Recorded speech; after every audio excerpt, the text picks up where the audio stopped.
Hello friends, ये NCERT biology first revision की 6th video है। इससे पहले हम इसके 5 पार्ट अपलोड कर चुके हैं। तो इसमें हम बायोलॉजी एनसीईआरटी के रैंडमली ऐसे पॉइंट देखते हैं जो कि नीट के लिए बहुत इंपॉर्टेंट है, क्योंकि ये सभी पॉइंट्स पहले एग्जाम में आ चुके हैं और आने वाले एग्जाम के लिए बहुत इंपॉर्टेंट है। तो स्टार्ट करते हैं। पहला पॉइंट है vestigial organs, organ which were functional in ancestors but now this become non functional called vestigials organ. यानी कि ऐसे ऑर्गन जो कि हमारे एंसेस्टर्स यानी कि पूर्वजों में फंक्शनल थे लेकिन अब वो नॉन फंक्शनल हो चुके हैं, उन्हें वेस्टिजियल ऑर्गन्स कहते हैं। और इनके एग्जाम्पल्स आपसे एग्जाम में पूछे जाते हैं। आपको ऑप्शन मिलेंगे कि इनमें से कौन एक वेस्टिजियल ऑर्गन है। तो इसके टोटल 7 एग्जाम्पल हैं। पहला है vermiform appendix, ear pinna, segmental muscle of abdomen, third molar जिसे कि विजडम टीथ कहते हैं, hairs on body, nictitating membrane and coccyx. तो आपको ये सभी एग्जाम्पल याद रखना है। इसके बाद है adaptive radiation, evolution of different species from a common ancestor is called adaptive radiation. यानी कि एक कॉमन एंसेस्टर से डिफरेंट स्पीसीज, तरह तरह की स्पीसीज का इवोल्यूशन या फिर बनना एडेप्टिव रेडिएशन कहलाता है। इसके एग्जाम्पल्स हैं Darwin, finches and Australian marsupial. ये दोनों एग्जाम्पल आपके एनसीईआरटी में दिए हैं और इनसे क्वेश्चन पूछे जाता है। देन इसके बाद है genetic drift, change of gene frequency from one generation to next is called genetic drift. एक जनरेशन से दूसरे जनरेशन में जीन की फ्रीक्वेंसी चेंज होना जेनेटिक ड्रिफ्ट कहलाता है और ये पॉइंट एम्स में पूछा गया है। Genetic drift operates only on small isolated population, और ये बहुत ही छोटी आइसोलेटेड पॉपुलेशन में ऑपरेट होता है और ये पॉइंट AIPMT 2011 में पूछा गया है। इसके बाद है genetic drift is random non directional change. ये पॉइंट एम्स में पूछा गया है। Founder effect is an example of genetic drift, और फाउंडर इफेक्ट जेनेटिक ड्रिफ्ट का एक एग्जाम्पल है। देन इसके बाद है डेट्रिटिवोर्स। ये आपके एनसीईआरटी के पेज नंबर 243 पे दिया हुआ है। इसका मीनिंग होता है break down detritus into smaller particles.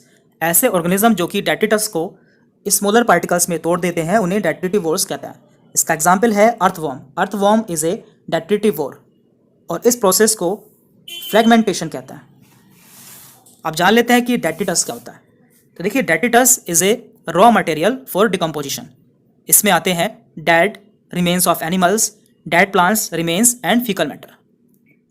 Then इसके बाद है ग्लाइकोलाइसिस, जो कि आपके एनसीईआरटी के पेज नंबर 228 पे दिया हुआ है। इसमें एक ग्लूकोज से 2 पायरुबिक एसिड बनते हैं, या फिर एक ग्लूकोज का ब्रेकडाउन 2 पायरुबिक एसिड में होता है। इनमें से ग्लूकोज में 6 कार्बन होते हैं जबकि पायरुबिक एसिड में 3 कार्बन होते हैं। Glycolysis occurs in the cytoplasm of the cell and is present in all living organism. Glycolysis cell के साइटोप्लाज्म में होता है और ये सभी लिविंग ऑर्गेनिज्म में पाया जाता है। तो देखिए, इसके 2 स्टेप में ATP यूटिलाइज होती है, जबकि इसके 2 स्टेप में ATP सिंथेसाइज होती है। तो आपको पता होना चाहिए कि कहाँ पे ATP यूटिलाइज होगी और कहाँ पे बनेगी। तो पहले हम देखते हैं कि ATP is utilise at 2 step. Number 1, first in the conversion of glucose into glucose 6 phosphate.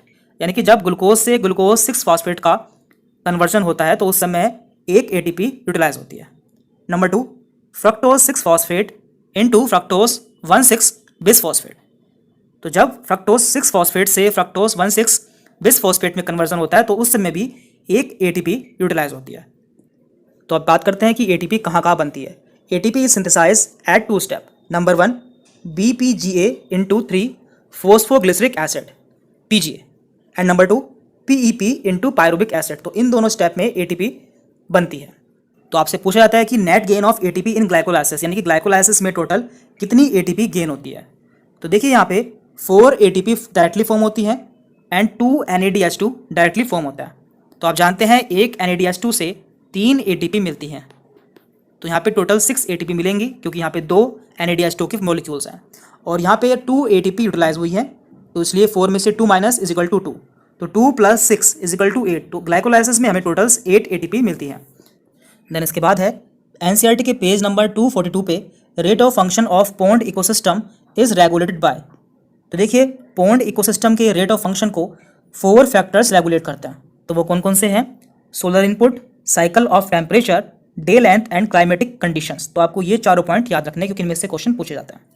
इसके बाद है एनसीईआरटी के पेज नंबर 271 पर according to CPCB central pollution control board, particulate size 2.5 micrometer or less in diameter PM2.5 are responsible for causing the greatest harm to human health.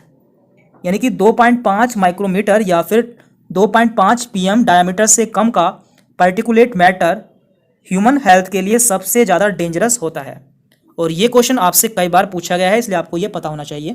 Then इसके बाद है acid rain. तो देखिए acid rain के mainly 2 components होता है, NO2 and SO2। ये दोनों मिलकर एसिड रेन बनाती हैं। तो आपको एग्जाम में ऑप्शन मिलेंगे कि इनमें से कौन एसिड रेन के लिए जिम्मेदार है, तो आपको इनमें से ऑप्शंस लगाने हैं। इसके बाद है hay fever is cause by allergy. Hay fever allergy द्वारा कॉज होता है। विट्रस चैम्बर, जो कि आपके एनसीईआरटी के पेज नंबर 324 पर दिया हुआ है। The space between the lens and the retina is called the vitreous chamber. Lens and retina के बीच में पाए जाने वाले स्पेस को विट्रस चैम्बर कहते हैं।